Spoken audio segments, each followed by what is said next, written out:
Welcome to the Oregon Department of Education's learning session on how do I support learning at home.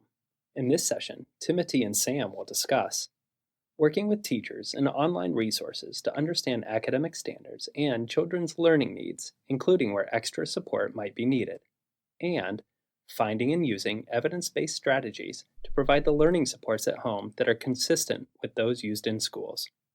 Timothy and Sam are ready, so let's join their conversation. Hi, Sam. Good to see you. How's it going?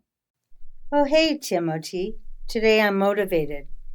You know, that's not something that I've ever heard from a parent. What exactly do you mean? Well, I've been thinking a lot about how important education is for Zach's success in school and life. I'm starting to worry about how my son is performing in class and on assessments, and I really want to help him. Thank you for sharing that. I'm glad you came in, Sam. Parents can make a big difference in their child's success, and I'm happy to talk to you about your concerns. Based on the interim assessment results shared at the conference last week, I'm thinking Zach needs extra support at home.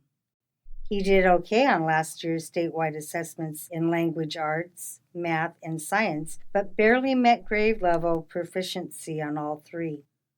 Talking with Zach's teachers is an important first step, Sam.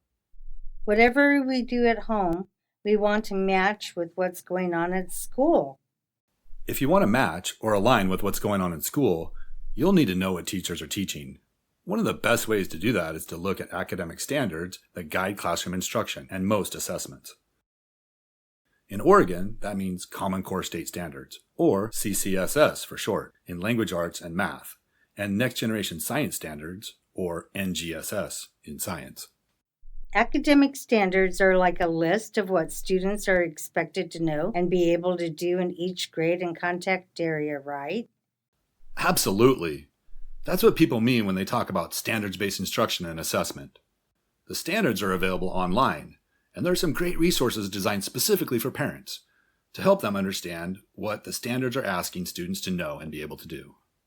Where can I find these parent resources?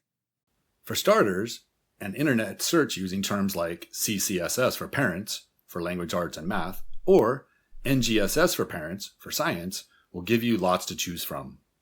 For example, the Council of Great City Schools created a series of roadmaps with parent-friendly information about CCSS in language arts and math.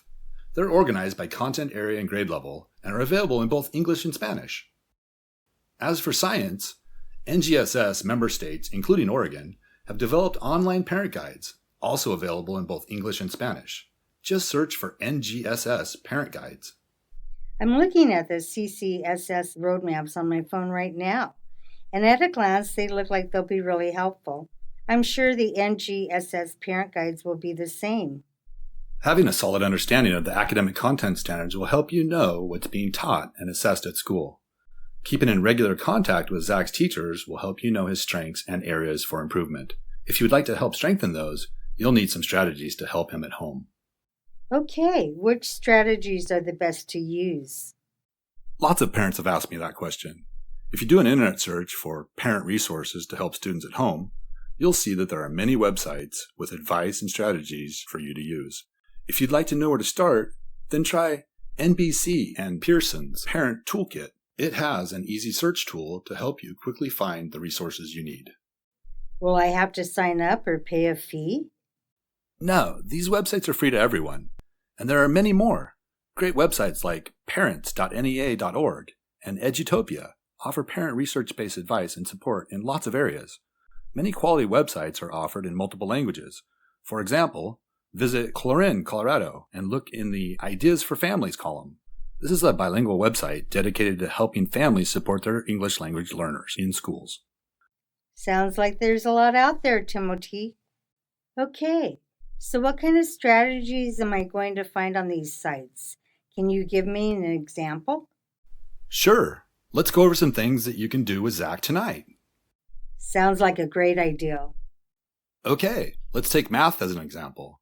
When you're working with Zach, it's important to do more than just talk about problems and write down numbers. Give him physical objects he can move around with his hands. Ask him to draw a picture that represents the problem. You'll be able to help him at home and reinforce the strategies we're using in class. What a great idea! Zach has always been a hands-on learner and he loves to draw. As Zach investigates math problems in different ways, he'll be able to solve equations with less and less outside help. And remember, it's less about getting the right answer and more about helping Zach develop a strong process for learning, where he can explain his reasoning and build skills for solving all kinds of problems, including real-world context problems. We could use objects around the house, marbles, paper clips, or checkers, and Zach can draw the illustrations. Nice, Sam. You're already thinking ahead. In class, we use stacked Legos to represent fractions and decimals. We have buckets of Legos, enough for practice at home and to donate to the classroom. Great. I think you'll see working through the problems together with Zach makes a big difference. Modeling that you care is important.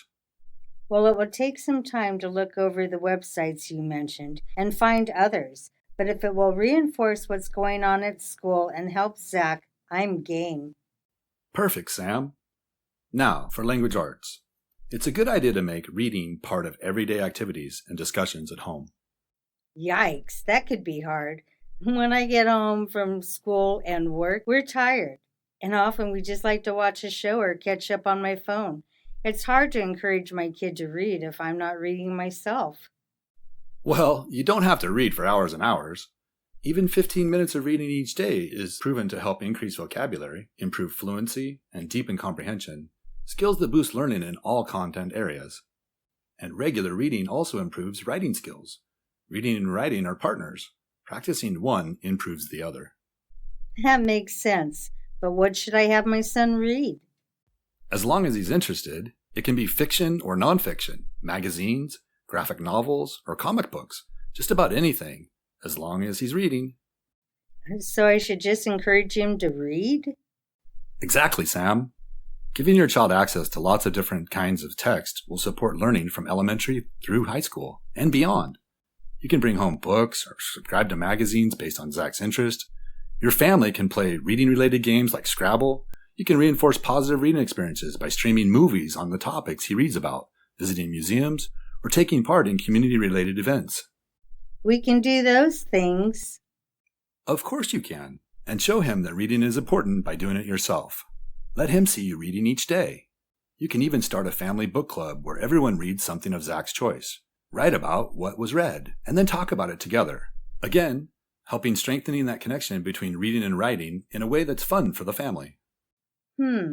Sounds like you're saying variety is important. What if Zach just wants to read the same thing over and over?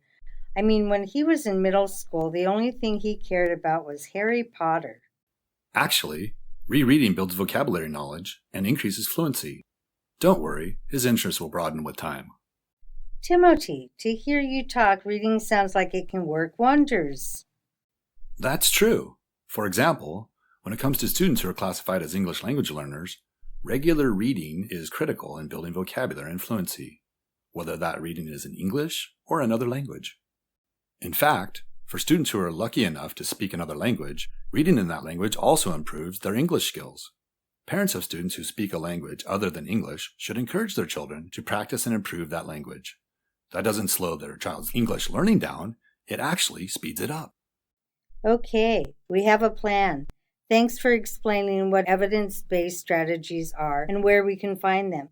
You can count on me keeping in touch with you and Zach's other teachers. Excellent. With even just a couple of strategies to try, parents can make a big difference in their child's success in school. I'm so glad you're on board, Sam. Me too. Thanks again, Timothy. This concludes Oregon Department of Education's lesson on how do I support learning at home. During this conversation, Timothy and Sam discussed the importance of understanding children's assessment results in order to identify learning needs, as well as resources that help parents and teachers choose research and evidence-based strategies to help support those needs. We hope this information will help parents partner with teachers to support children. Please check out the other video learning sessions on assessment-related topics in ODE's website for more helpful information. And thanks for joining.